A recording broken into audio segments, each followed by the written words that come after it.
చేస్తూ ఇప్పుడు పెద్దలు అక్క సునీత గారిని మాట్లాడాల్సిందిగా కోరుతా ఉన్నాను.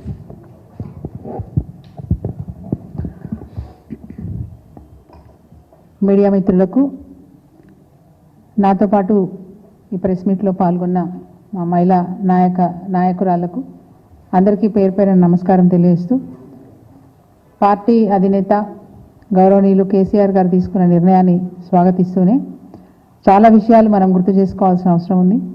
గులాబీ జెండా పట్టినప్పుడు, టీఆర్ఎస్ పార్టీ స్థాపించినప్పుడు తెలంగాణ రాష్ట్రం ధ్యేయంగా కేసీఆర్ గారు ఆంధ్ర నాయకులను ఎండగడుతూ, ఎందుకంటే ఆంధ్రప్రదేశ్లో మహానాయకులు ఉద్యమాన్ని అణిచివేయాలని కేసీఆర్ గారిని అనేక విధాలుగా బాధలు పెట్టినప్పటికీ పట్టువదలని విక్రమార్కుడిలాగా గులాబీ జెండా పట్టుకుని మరి అడుగులో అడుగేసుకుంటూ ఒకరిని కలుపుకుంటూ రాష్ట్రమంతా మెచ్చే విధంగా తెలంగాణ రాష్ట్రాన్ని సాధించినారు. అందరూ కలిసి వచ్చారు. కేసీఆర్ గారంటే ఒక నమ్మకం. ఒక్క తెలంగాణ రాష్ట్రమే కాదు, ప్రపంచవ్యాప్తంగా కేసీఆర్ గారంటే అందరికీ తెలుసు. కేసీఆర్ వేరు, బీఆర్ఎస్ వేరు కాదు. బీఆర్ఎస్ఏ కేసీఆర్, కేసీఆర్ఏ బీఆర్ఎస్. టీఆర్ఎస్ అంటేనే కేసీఆర్ గారు. టీఆర్ఎస్ పార్టీ స్థాపించినప్పుడు తెలంగాణ రాష్ట్ర సాధన అనే ఉద్దేశంతో స్థాపించినప్పటికీ అనేక ఇబ్బందులు, అనేక ఆటంకాలు కల్పిస్తుంటే తప్పని పరిస్థితిలో తన ప్రాణాన్ని పణంగా పెట్టైనా మరి తెలంగాణ రాష్ట్రాన్ని సాధించాలని చెప్పి నిర్ణయం తీసుకొని తన ప్రాణాన్ని పణంగా పెట్టి తెలంగాణ రాష్ట్రాన్ని సాధించిన నాయకుడు కేసీఆర్ గారు. ప్రపంచమంతా కేసీఆర్ అంటే ఎంత గౌరవం ఉందో ఈరోజు వారి పిల్లల్ని కూడా అంతే గౌరవిస్తారు.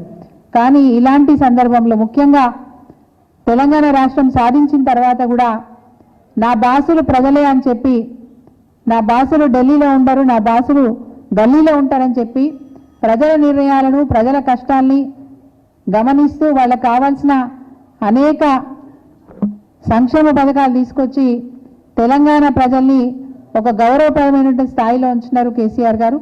బీఆర్ఎస్ పార్టీ అంటేనే ఈరోజు బీజేపీకైనా Congress పార్టీకైనా హడలెత్తిచ్చే party BRS party.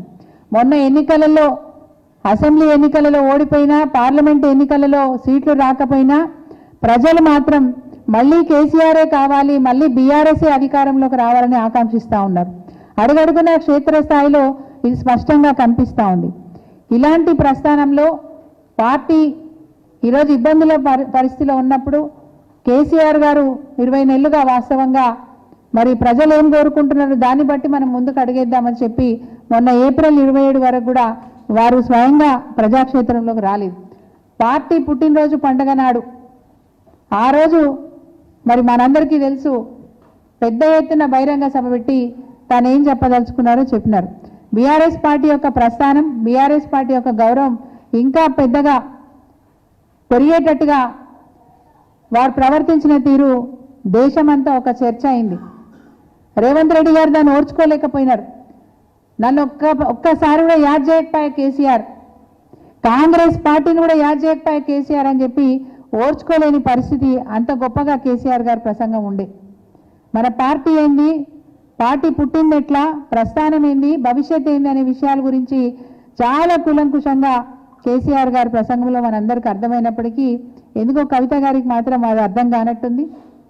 Party ఎంత, ఉంటే ఎంత, పోతే ఎంత అంటే, కవిత గారు మీరు ఒకసారి జ్ఞాపకం చేసుకోండి, టీఆర్ఎస్ పార్టీ, బీఆర్ఎస్ పార్టీ ఉంది కాబట్టి 2 సార్లు మీకు పార్లమెంటు నియోజకవర్గంలో 2 సార్లు బీఫామ్లు ఇచ్చే అవకాశం ఇచ్చింది ఈ పార్టీ.